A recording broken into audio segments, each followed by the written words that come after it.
So the show table, and again, I am so proud of the Southern Ontario Orchid Society members. You grow such fantastic plants and you're so willing to share. Every month, it's like having a show on, this virtual show table. Okay, so let's start with the Cattleyas. We have an awful lot of Cattleyas today, all very beautiful. Some of the little ones that used to be called Sophronitis. This is the brevipedunculata. I just have to move this thing here, just a second. Oh, there, okay, it's out of the way.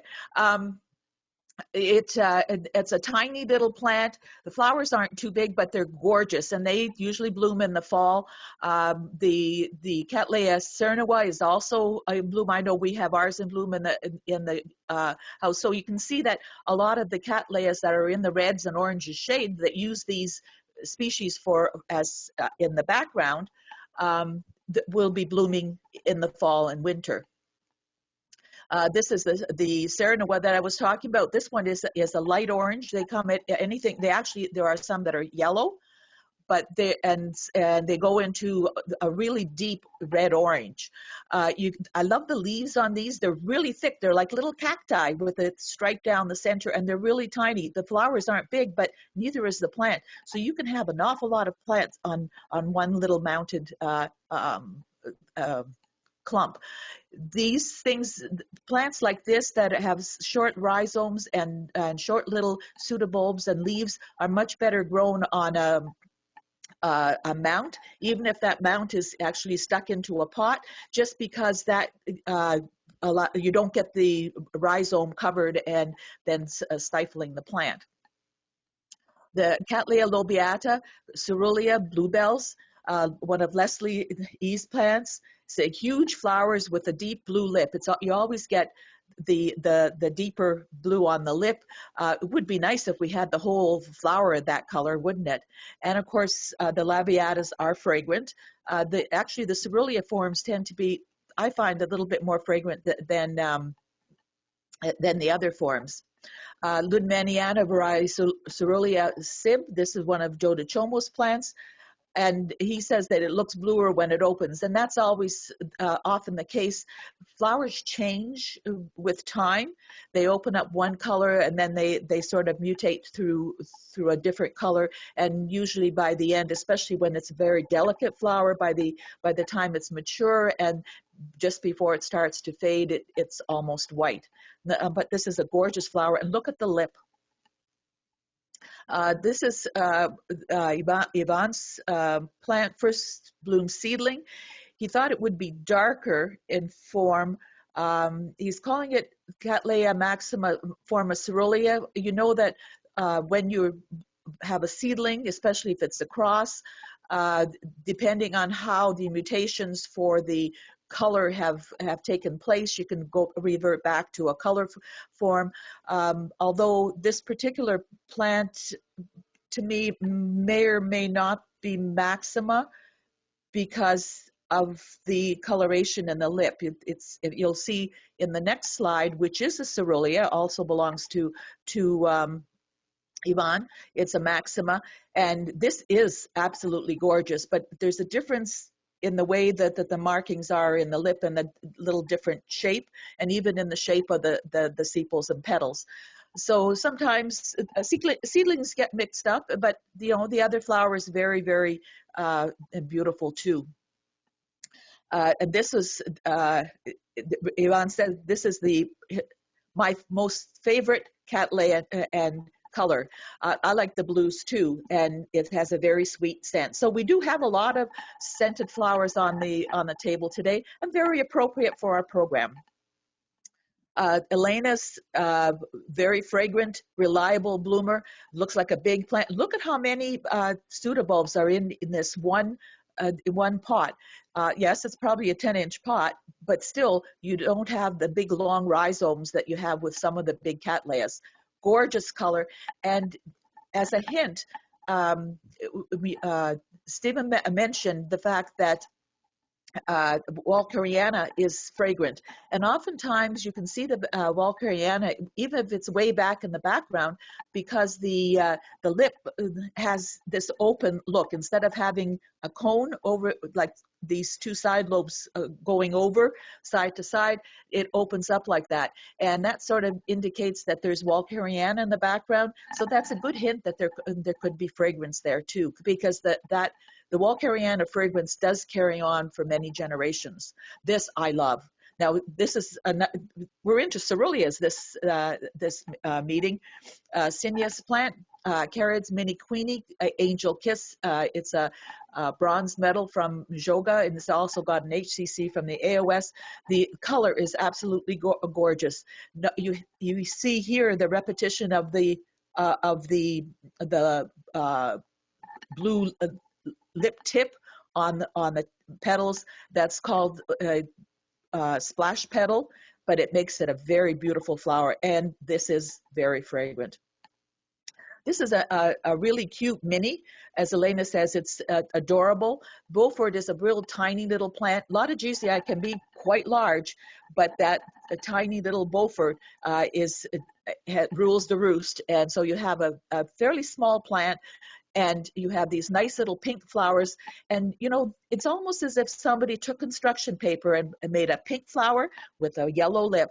I just love it when you get these really nice contrasts. And pink and yellow do look nice together.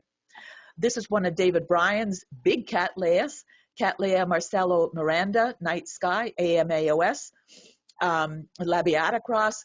So it's large flowers. And again, you have that blue color coming out, and I'm sure very, very fragrant. Sierra Azul again, it means blue. John Vermeer's plant. This is he says that he has. John, of course, you know, is our premier Cattleya grower, so often he will get more than one seedling just to see what variation he can get. And this time there really wasn't much variation, and that happens in some crosses. All the siblings all look very similar. In some crosses, you get a wide range of not just color but shape too. Cattleya Tokyo Life, DeChomo Trisha. This is one of Joe DeChomo's plants. Beautiful yellow with the splash petals on the tips of the sepals and the petals, and so that would make it a nice contrasting flower that would be, and probably a head of flowers. You can see at least 3 here, and it could probably have 5 or 6 at least. This is one that I want you to remember, because we're going to do something at the end that you'll need to remember this one for. This is Catellanthe, Mark Jones Chocolate Drop. Now you saw chocolate, Stephen showed you chocolate drop, very shiny, red flowers, quite starry. This is crossed with Mark Jones. Mark Jones is a splash petal, and so what it's done is we've got that tends to be it's not as shiny, so it's a little more matte. So crossing the two together, we get this head of flowers on fairly tall plants, but very fragrant, and the red is broken up into the spots. Lovely thing, and very, as Elena says, very fragrant. Cattlanthe, Gorgeous Becky, Mini Harry, Pink Treasure by Harrisonii, one of John's plants. It's very flat. This you get from the Harrisonii. It tends to be a nice big flat flower, and again you have this open lip, and it signifies fragrance. Cattlanthe, Japanese Beauty, Sakura. One of Ivan's plants, second bloom since June. So here's one that and there's still buds to come. So this is one that really does earn its rental space. Very nice, small, probably a small plant, but lots of really pretty flowers. I love the contrast of the bright pink lip and the yellow in the center. It just sets it. It's almost like there's a light shining in the middle of the flower. This I thought was very interesting. This is John's Cattlanthe Newberry Sentinel Mendenhall. It's a Mericlone from Carter and Holmes. The interesting thing is that this, the Fort Mott is a spotted flower along the lines of the one we just saw that was the Mark Jones chocolate drop. And so it's spotted, but the other parent is half the Rhynchostylis that is kind of striped. So what this has done, it's taken that real thickness of the Fort Mott and sort of made the. Can you get that, please, right now? Taken the spots and made them into lines. So this is quite an unusual result for this cross. Very beautiful thing. Now this is Bristechia cross, I guess, because of the lime sherbet. But this is mostly nodosa, but you can see that Bristhabula nodosa is very, very dominant. And I thought that the interesting thing that John, with this plant, and anything that has, this is at least half nodosa and little stars, so and even and Cyclia AMRI looks very much along these lines. So you're not going to get much variation. It's just the color. With the nodosa crosses, you're going to find that whenever you have a lot of nodosa in a cross, that the plants, when they're small, they'll bloom with, 1 or 2, maybe 3 flowers. But once you get them into a nice clump, they'll produce scads of flowers and really long lasting, and they smell wonderfully. So always remember to be patient, grow your plants to a size, don't divide them too soon. Let your friends buy their own plants and you grow them into specimens, and then you're going to have lots and lots of flowers. Another one of Joe DiCiomo's plants. Now this one's interesting. It's I guess it's DiCiomo iris, so it's one of the crosses that Joe made himself. And this one was grown by John Barnes. So you take a good look at this one. A nice yellow, a little bit of lightning in the center, a nice splash of red on the tip of the lip. Now this is the one that John grew, and this is the one that Joe grew. I think he kept the nice one for himself, don't you? See, the lip is all red, and you get much deeper color. The sepals and petals aren't quite as wide, but very nicely balanced and held. And I really like the color of that lip. Now this I think is gorgeous. And remember the chocolate drop that we talked about? Now this is crossed with Martha Clark. Martha Clark is amazing. Is one of, well, Martha Clark, the Grexham Martha Clark, is named after Fred Clark's mother. No one names anything but the very best after their mother, and this is what we see here. And we're going to be talking about Martha Clark a little bit more later. But so what you see here is that Martha Clark is one of those soft, velvety red flowers, whereas Chocolate Drop has that really the thick textured flowers, very and very shiny. So it's made these beautiful flowers that are shiny and much fuller than what Chocolate Drop is. Really, really pretty thing. Now this is another, there's so many interesting things on this particular show table. Yvonne says there's 2 inflorescences here that have opened at the same time, and they're completely different color. Now usually we explain the difference in color when on flowers on the same plant, in that that they open at different times, or they've been open for different lengths of times, or the temperature or the light has changed from one to the other. But when both sheaths open up at the same time, then how do you explain it? The one thing I would like to know is whether this has happened before, because there could possibly be 2 plants in this pot, because I know that we have Dendrobium bracteosum in the greenhouse that everybody wants because it has white and pink flowers. But we've looked carefully, and there's actually 2 plants in there. Now, this is Hakudon, Sunshine and Raspberries. Ted and Charlene Kretz grew this plant, and it sounds like it's getting an awful lot of light, and it blooms out of each new growth, as you'd expect. Richard Mueller is a Brassavola cross, so that's why you're getting some of the spots. Golden Zell is a big pastel Cattleya, so this is really adopted the very best of both worlds. Beautiful, beautiful thing. White with colored lips. You can never walk by one of these. These are just so gorgeous. Both the parents are white with colored lips. The splash petal, I think, comes from in the meditation, but these are big flowers, fragrant, and absolutely stunning. Well done, Hsinying. As she says, they're almost 16 centimeters, so you don't miss those. I love this.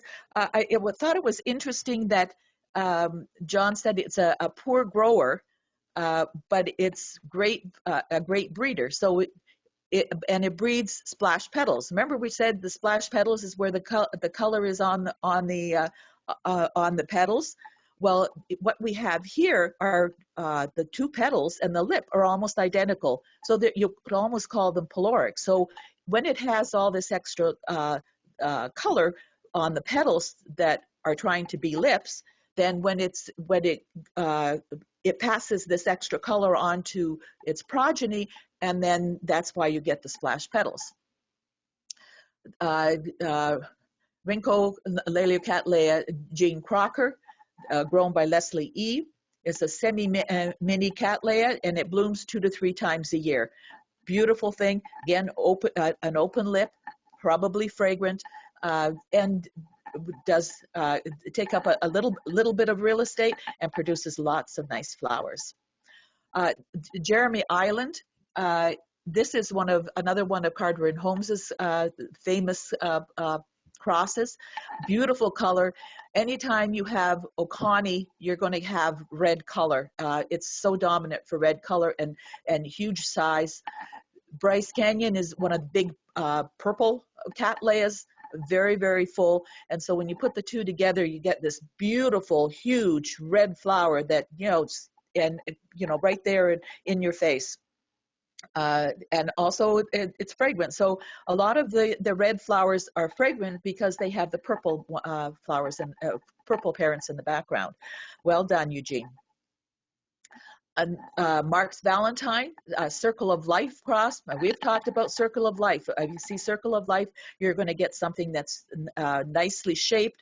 The lip is really pretty on this one. And Ted and Charlene say that this is a very vigorous hybrid, but sometimes doesn't display itself well. That's probably because the stem is a little bit weak. So when you know that this is happening with your flowers, when the buds start coming up, try to give them just a little bit of support so that they can come up straight, so that they show themselves over the leaves. But beautiful shape, beautiful color.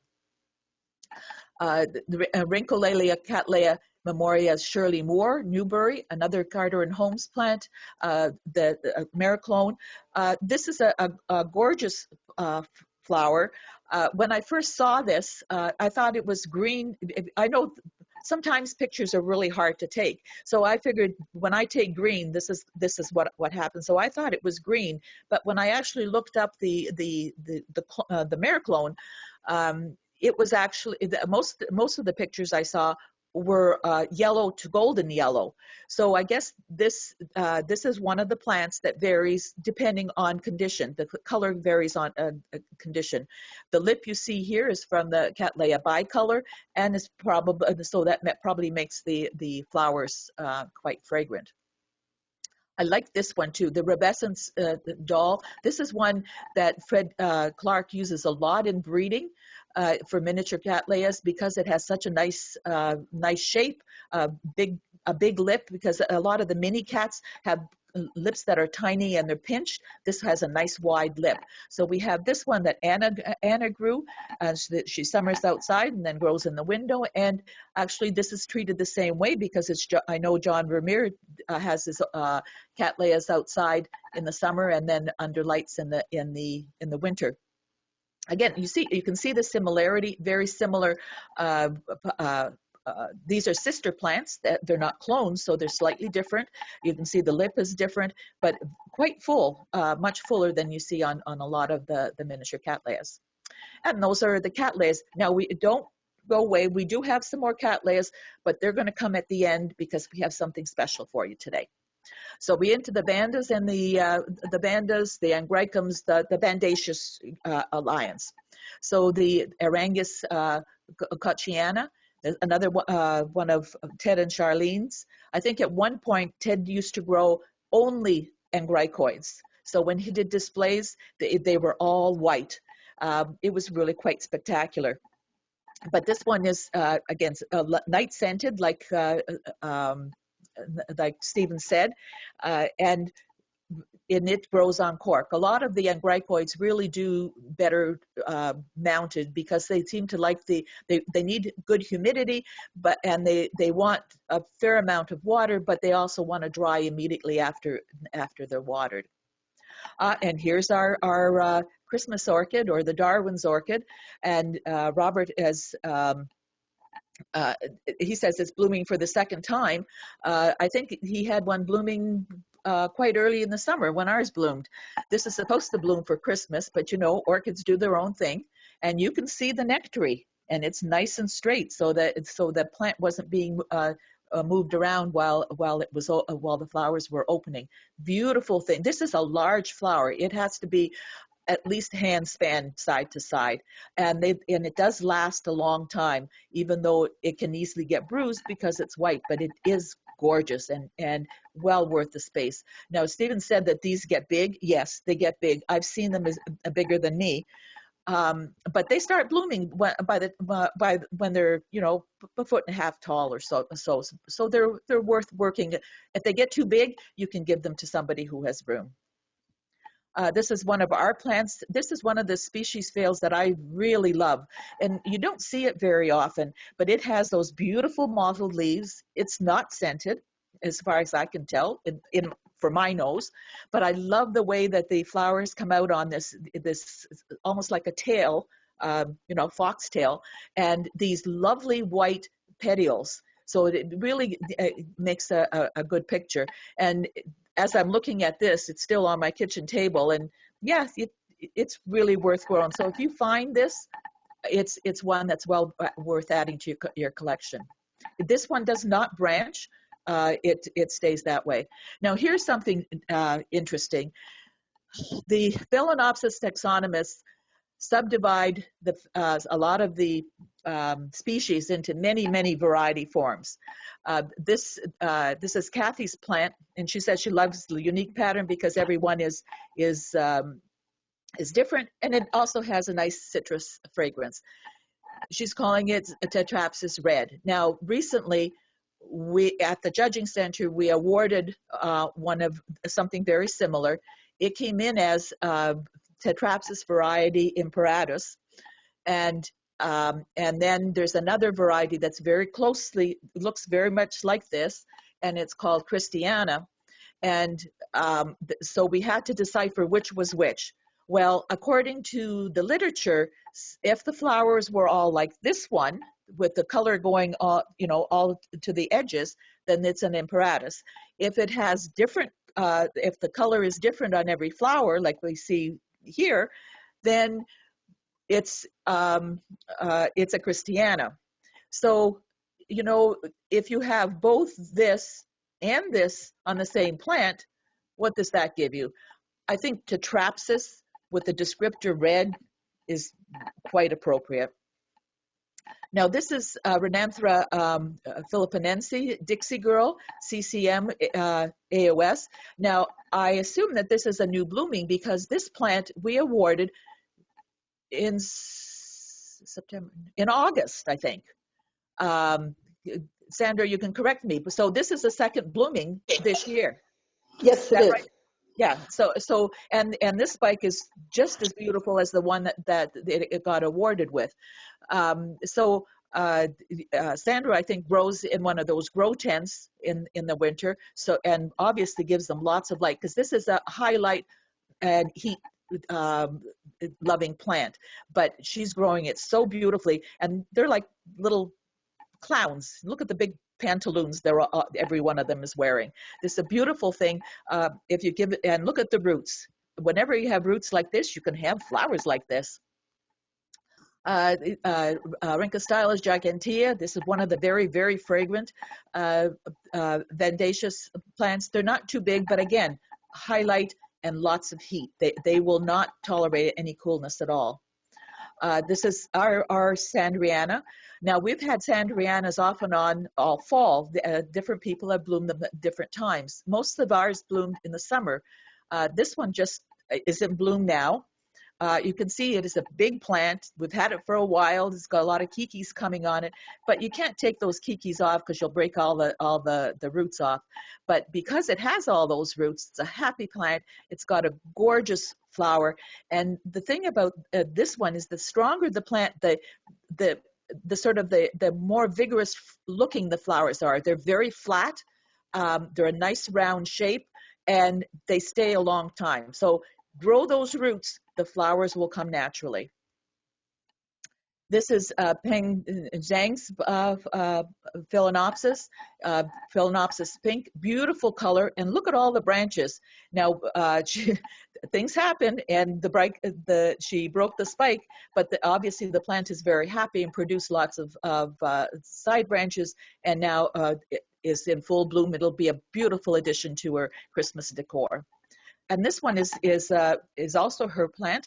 It's a very large flower, and this sort of is the opposite of what we think of with Phalaenopsis. You think of white with colored lip, and this breeding goes the other way, where you have the white lip with the pink sepals and petals. I find this very, very attractive, and again, you've got branching, so your Phalaenopsis are really, really doing well in your east window. This is one of Hsinying's Phalaenopsis, Brother Rudland spots. Hsinying, it got an AM, and it's interesting that she says that when she gives it brighter light, it seems to stay in flower longer. We all sometimes think of Phalaenopsis as being very low light plants and that they don't need a lot of light, and oftentimes we keep flowers out of bright light to make them last longer. She's found that this one particularly lasts longer when it gets more light. So I guess we have to find the medium, not too much, not too little, but just the right amount. I love the yellow lip, and it's a nice contrast to those big red spots. This is an interesting flower. I see only two flowers here, on another one of Peng's plants, but it's the cross of Equestris with Tetrospis. Equestris is a sequential bloomer, and it'll bloom for many, many months on the same stem. Little tiny flowers, but they keep blooming. Tetrospis, now they're talking about a form of libida. Libida is a spotted one. It's not like the one that we just saw previously. But anyways, the thing is that this plant is probably in flower all year round because, as you know, Tetrospis reblooms on the stem, and you have sequential blooming other parent. This can be in flower almost all the time, and probably might have a bit of a fragrance, but maybe not too much. Now, this just shows you what patience does when growing orchids. Jenny grew this for 6 years, and now it's in full bloom, and it's been in bloom since the end of October. That's a long time for a Vanda. So obviously we don't see them. She's got good roots down there, and orchids do take a lot of patience, but when they bloom, aren't they a terrific reward? Like this one, Elena says this has bloomed. This is the 4th time it's bloomed this year. So what more can you ask? And again, she's not growing in a basket. She's growing it in a plastic container. But I bet it's lots of air in there, because that's the one thing that Vandas and Ascasendas want, is a lot of air around their roots, because that's the way they grow in nature. Okay, now we're on to the slipper orchids, or the Serpipedium alliance. Love this one. Charlesworth Eye Blushing Bull, one of Leslie's plants. These are miniature plants. and so so they don't take much room up. These leaves do not belong to this Charlesworthy. The eye that belongs to something else. Charlesworthy eye has small leaves, but they are not mottled like that. They do have some mottling, but they're dark. That what you see, what Charlesworth gives to its progeny is this big pink dorsal. So you have this big, it increases the size of the dorsal when it's used. The drawback is that it has these little tiny petals that sometimes they make things out of proportion. But anyways, it's a really cute miniature species. This is Coccianum. Leslie's plant, part of the Barbigiraceae family. The Barbigiraceae family are more of the very tiny or the miniature, what we call the miniature paphs. So the flowers are as big as the plant, and they are very long lasting, mostly in tans and yellows. So adding this this pink form, a form that has a lot of pink and red in it, it's a really good addition. Love this Spicereanum. Elena grew this. This has a lot more color on it than most of them. I love the color in the pouch, or this. It's quite unusual to see, and there's an awful lot of speckling on the petals. The thing that I find interesting too is that this plant, the stem is fairly short. It looks like for Spicereanum, but it's average. But our experience with Spicereanum is that they have quite long leaves, and these are quite compact. So this is almost like it's a special form of the Spicereanum. So keep growing it, and maybe we'll see it at judging. I don't know, but this is quite unusual. I think kind of special. This is another one of our plants. It's Paphiopedilum wardii. This is sort of average for the plant. It does have nice variegated foliage. It could have a lot more distinct spotting. This particular one, the spotting isn't as distinct, but it's very shiny, and I still have to master photographing shiny, because then they look bleached out when you don't get a good photograph of the shine. Another one of our plants, this one is clear green, and you notice that there's almost no white at all on it. And I thought that's what I liked. But, thinking back on it, if it had a little bit of a white thickety around the edge, it would be even prettier. This one actually was at judging yesterday. The judges didn't award it, and rightly so. You can see that there's a lack of symmetry. There's something about the dorsal that isn't quite right. And when things don't quite balance out, then it just doesn't work.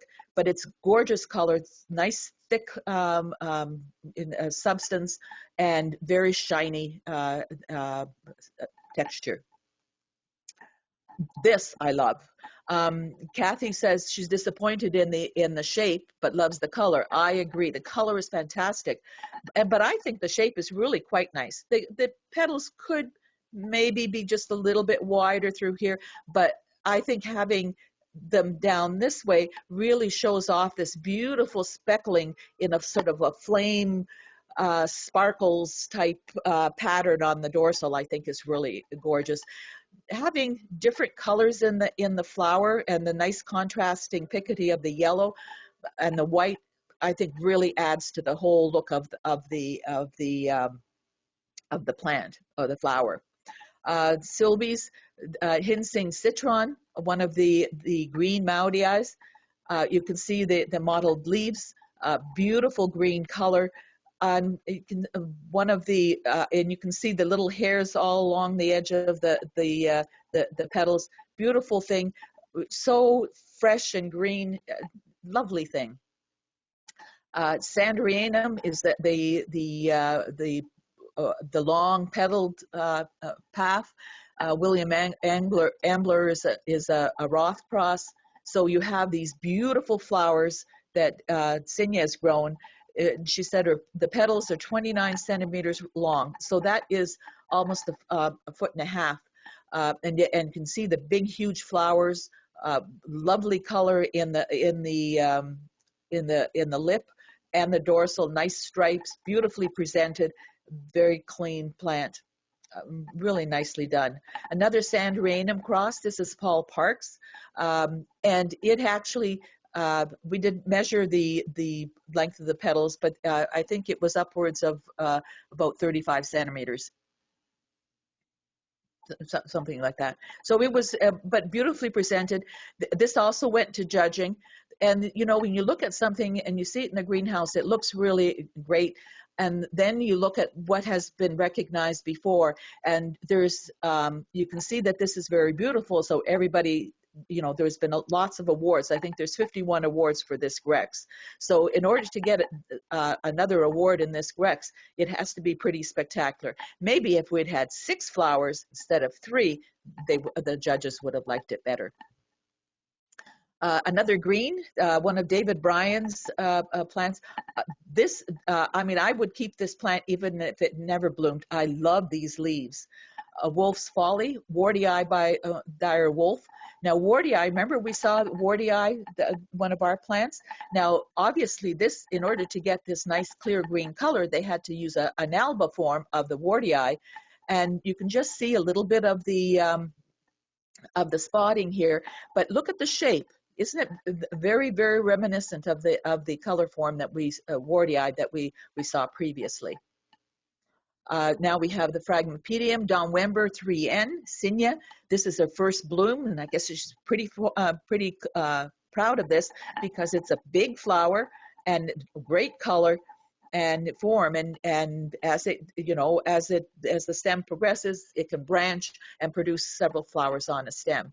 Beautiful, beautiful thing. All those Bessii crosses produce such wonderful flowers. We go into the Oncidium Alliance. This is, it used to be called How We Are. To me, it's still How We Are, a lava burst. It's one that either you grow really, really well, and I've seen some beautiful specimens of it with lots and lots of flowers. For us, it's never done all that well. So we never gotten these huge amounts of flowers. It's interesting that it looks like B is growing this one in a water type situation, but it seems to be thriving. Certainly it's getting lots of food because it's getting MSU as well as Miracle Grow, but it's a very pretty flower and long lasting, and it will reflower more throughout the year. This is a clone that's been around for a very long time, Hilda Plumtree, big flowers. As Ted and Charlene say, that this is just the first flower on a very long stem.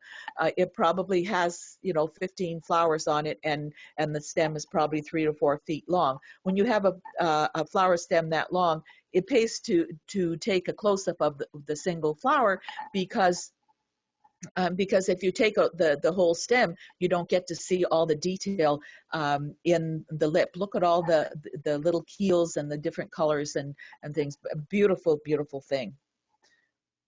Oncidium Sherry Baby, another one of B's plants. Now we talked about Sherry Baby. The scent can be chocolate. Some people say vanilla. My daughter claims it's white chocolate.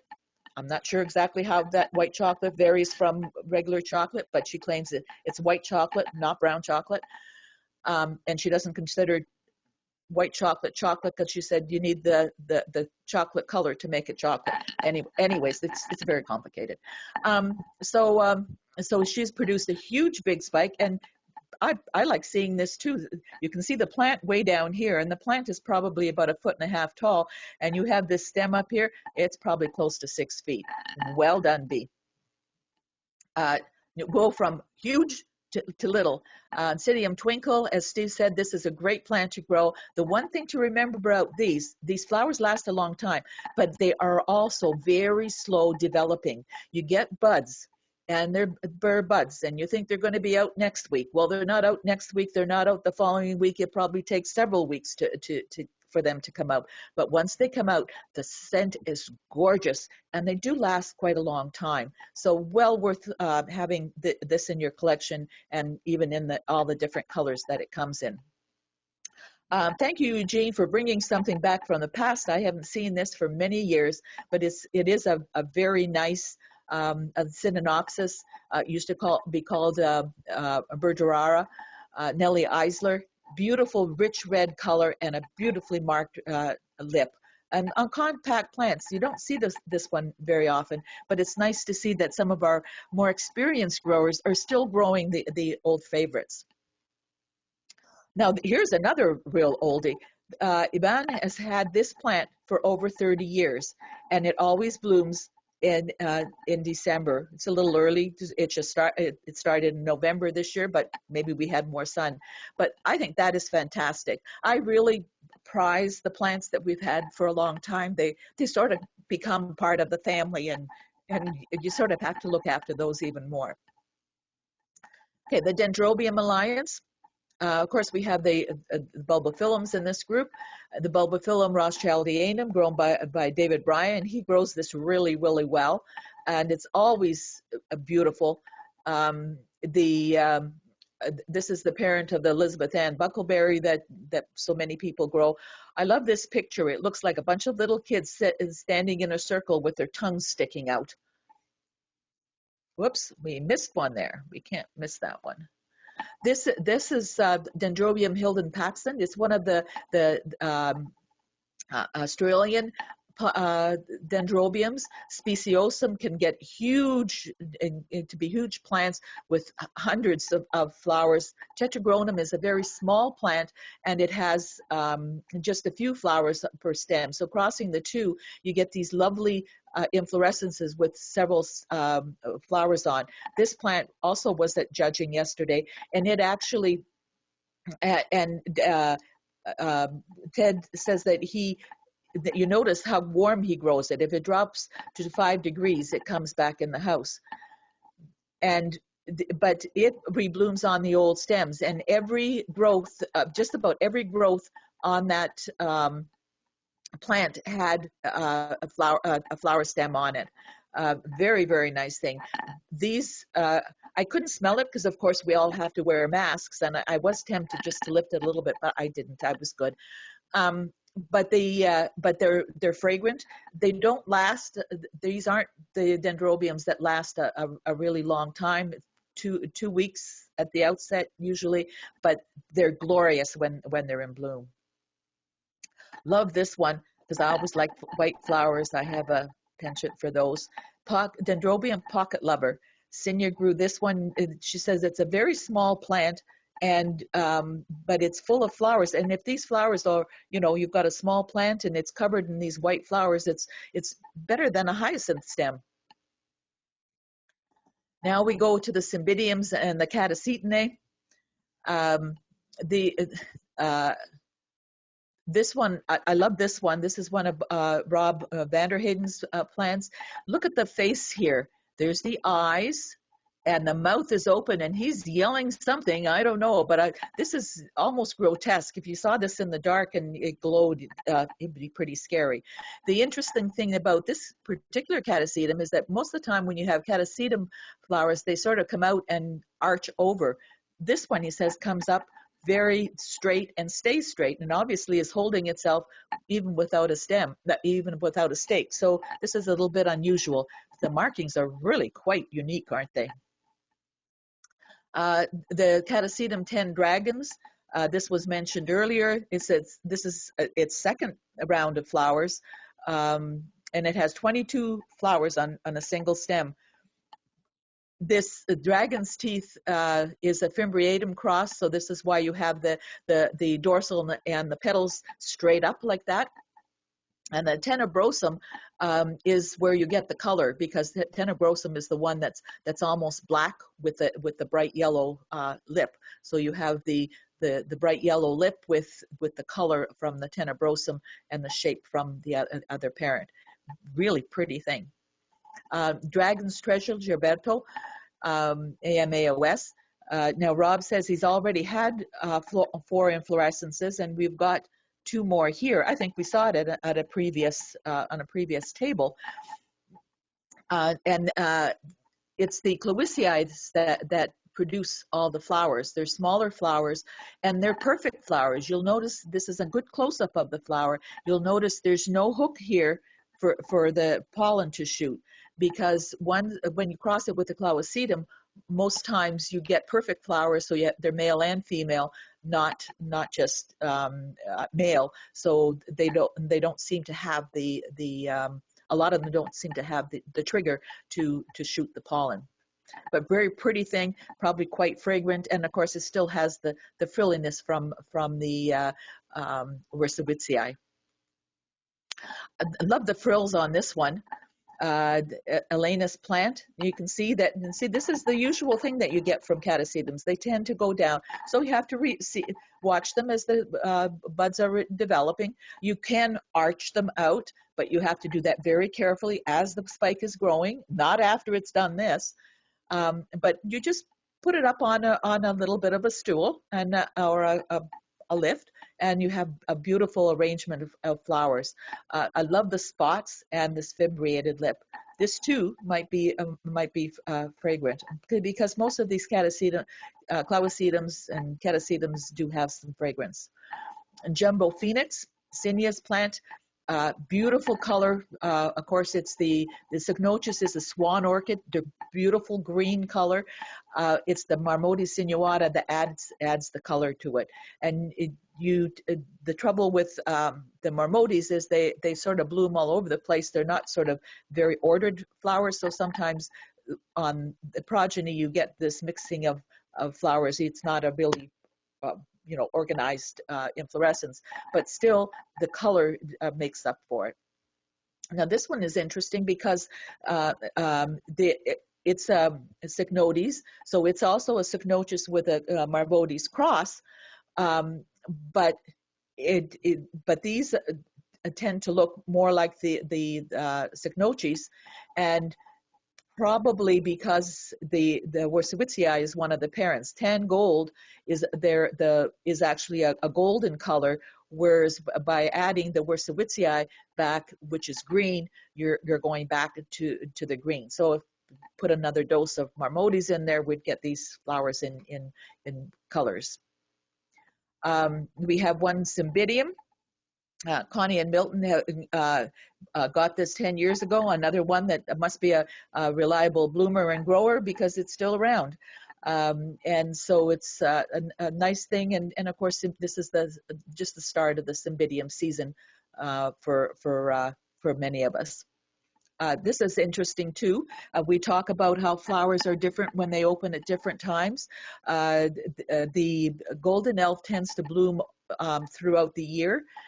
Because it's crossed with the warm-growing Cymbidiums, and so its seasons are sort of mixed, so you can have flowers at different times of the year. But it's interesting that Elena points out that in August, when the flowers were quite a bright yellow, and now they're much lighter in color, and they're actually a little bit different in shape. Even the lip seems a little bit different. Probably because in August there was a whole lot more light coming into her window, or maybe even outside, and it was warm, whereas now it's cooler and there's less light, so the less color develops. Rhoda sent in this beautiful Cymbidium. As I said, the Cymbidiums are just starting to bloom. Perhaps this will open up more. But the King Arthur is a very, very old cross, but a beautiful color. And for her, it's the jade color, and it makes it look very rich. And they look like they're very thick flowers. So beautiful contrasting red lip. Now we go to the miscellaneous, all the odds and sods. This is one that everybody should have. Catellanthe vestita, or any of the hybrids with vestita, they're beautiful things. You can see they bloom without leaves, and they start blooming now, and they'll still be in bloom in February because they're very sequential blooming. What happens is that after these finish flowering, they will put out new growth and produce these big leaves over the summer, and you can put them outside. You can't overwater them, they can't overfeed them, and the bigger these pseudobulbs you produce, the more flowers you're going to get. And then in the early fall, the leaves start turning brown, so you let them dry off. You take them, you bring the plants in, just let them dry and watch. When the buds start coming for the flowers, you start watering again. They're really very easy to grow, and they produce flowers for months and months. Nicely done, Rob. These Phylogeny speciosa, another species that blooms on and off throughout the year, and she summers outside and winters by the window. When phylogenies want lots of water when they're actually growing, and you can see they're growing when they're putting out new growth, or you have flower buds developing. That's when you water, and that's when you feed. And then when they're not doing anything, then you just sort of hold back the water a little bit. You don't have to rest them, you just hold the water back a little bit. Then we go to the really mini ones, mini plant, Lepanthes escaburiana. And Joyce grew this one. She says that flower is no bigger than her ring finger fingernail. So she took a really nice close-up of this flower. These are so fascinating, but you can see that in proportion to the plant, that's a lot of flower. And at this size, you can have a lot of orchids. But these you have to grow cool and moist. So you have to have in the house, a lot of times you have to have a case to really, a lot of people use wine fridges or old fridges that they can keep the temperature down for these little beauties. This is something new that I've not seen before, the Ludicea discolor. Ludicea discolor is something that has been around for many years, but they all were sort of black with gold, some gold striping. Now they're breeding different colors of veins, and this happens to be one that's red.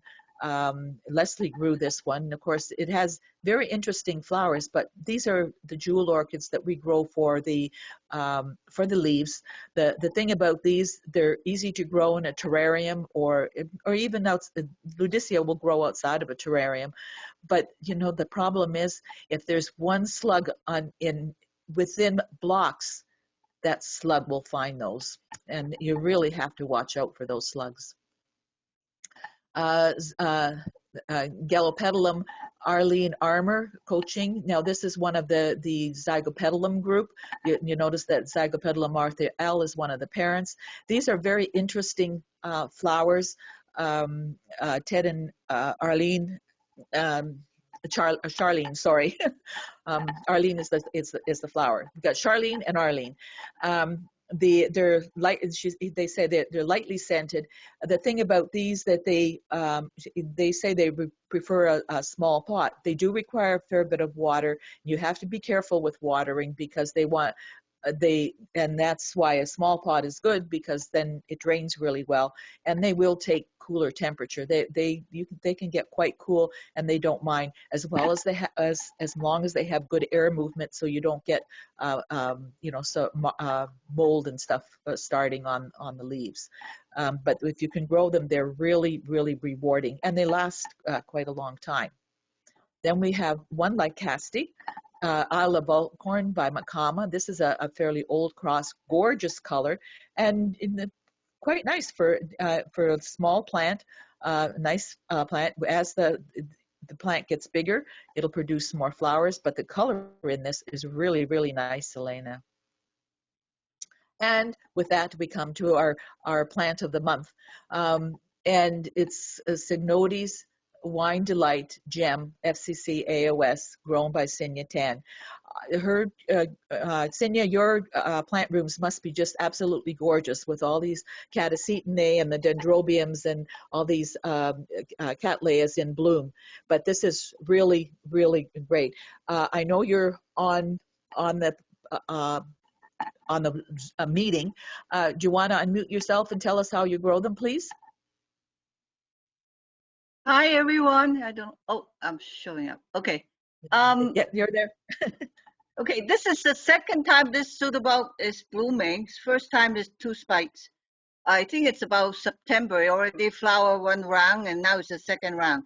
It's very important you bring them back when it started to drop the temperature below 15. Then you have to bring it back because it's a warm grow plant. So you don't want to give it a shock. While it's growing, you have to water it a lot, never let it dry out. And I put a small teaspoon of slow release on it on top of my regular fertilizer. While it's growing, it needs a lot of light fertilizer and water. So the suitable grow really, really strong, then it will reward you with lots of flower. And then you have to stick it skillfully so the flower will face you. Otherwise, it will face down to the ground and nobody can see it. You only see the back, then it's not nice. So that's what I think it's important. Now, do you repot it every year? Yes, after all the leaves fall off, then I repot it. So you repot it before it starts its new growth? Yeah, somewhere in between. Sometimes I wait, sometimes I don't. As soon as all the leaves fall off, you repot it and just don't water it as much. So what we're this is something that we're grappling with too. Is now it's December. Do you think that these are supposed to be going into dormancy? But what I see here is beautiful green leaves. Because So, I supply it with a lot of my LED lights, very strong. It's 3,000 and 6,000 lumen. They are very good. The plants grow just like outside. okay, so so when do your leaves start turning? When will this plant start losing its leaves? Well, when all the flower fall off and slowly from the bottom up, the leaf will turn yellow slowly. When all the leaves fall off, then I worry about repotting it. So is there before it starts a new growth? Is there much time? No, you got lots of time. It takes a few months before it starts to grow again. Okay, so the leaves fall off fairly quickly after the flowers are gone. It takes a month or so. Slowly. It doesn't all fall off at once. One leaf at a time from the bottom up, it will slowly turn yellow, and then you gradually reduce the watering. Okay, thank you. You're welcome. Okay, very well done. We have one more thing for our John was going to give us a bit of a primer on spotted cattleyas because he has so many in bloom at the moment. Unfortunately, he couldn't be with us, but Kathy kindly printed off the information he sent about the slides. So I'm going to try to be John, I guess, because this is, I think, very interesting, and we have the slides, so we may as well learn a little bit from them. Okay, so the first slide is a Cattleya Catherine Clarkson. Remember, way back when we had a picture of Catherine Clarkson, and I said that this is something that's really special because it's named for Fred's mother. He originally made this cross in well, it was registered in 2008, and he has recently remade it. This plant of John's is actually from the original cross. One of the SVO clone, Fred has used multiple times in this spotted breeding. One of the things to remember is that most of these spots are fragrant, and most of them are actually very fragrant. The spots come from the Eclandii mostly, Cattleya eclandii. Now, eclandii is a plant that is from the Bahia area in Brazil. We actually saw them growing, and they grow on trees above permanent water, and they sort of just drape their roots all over. And eclandia itself is quite difficult to grow because it likes to have a lot of air around its roots. They sort of trail all over the place, and it really hates pots. But the thing about this eclandia is that it has the spots. It passes on these spots for many, many generations, and it passes on the fragrance also. And you'll notice again, the lip is open at the top. It's not one of those tubular lips. So this is something just to keep in mind.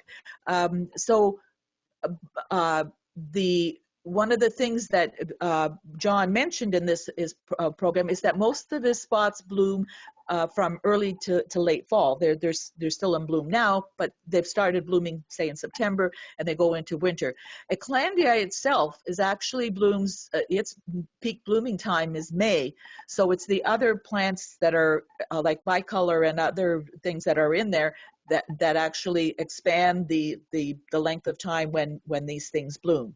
So Catherine Clarkson, his one stud plant has been used to produce at least 9 progeny, 9 different crosses that have been registered, and I know that there's other ones out there that yet haven't been registered. So this is a very prolific thing. So anytime that you see Cattleya Catherine Clarkson, you know you're going to have spots, you're going to have fragrance, and probably yellow with red spotting. The next one is stippled sunset. So you got sunset coast spots with Catherine Clarkson. This cross was actually registered in 2015. He's as I said before, he usually grows several of a grex, so he has several plants to compare, and most of them most of this cross tended to be sort of mid-size. This particular one is a little tiny one. It's only 7 inches tall, so you have these little yellow spotted flowers on little tiny plants, and then in the 2.5-inch pod he gets you know, many growths. So it's one that doesn't take up a lot of room. The next one is sunspots with Catherine Clarkson. You see the spots, you see the lip, and this is the Naomi's Delight. This was registered in 2017. Now you notice that one of the parents of Catherine Clarkson, one of the parents of Catherine Clarkson was Jungle Gem, and its parent is Jungle Elf.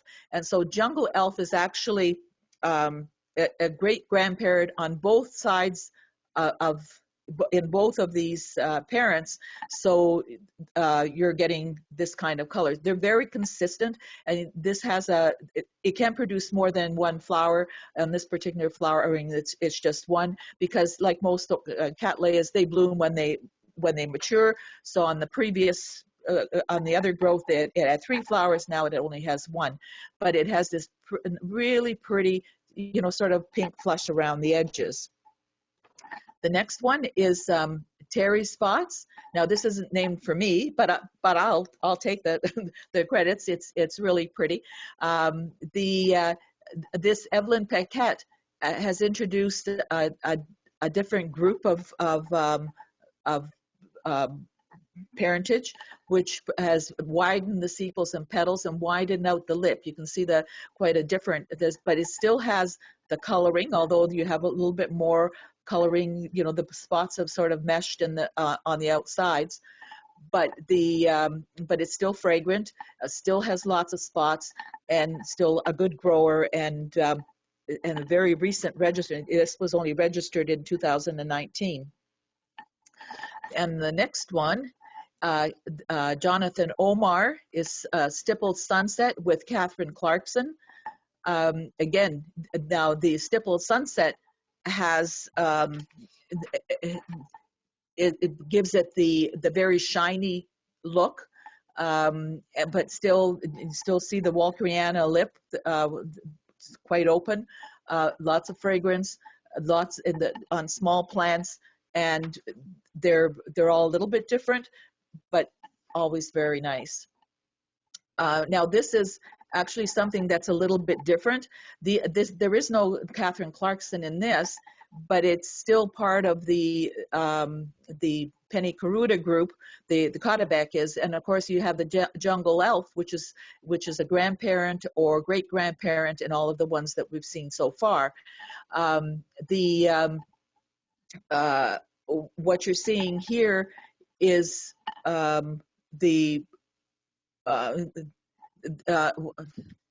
of course, your spots from the eclandia. In all of these, the eclandia is what gives it the spots. And as long as you have that eclandia, even though it's 4 or 5 generations in the background, you're still getting the spots.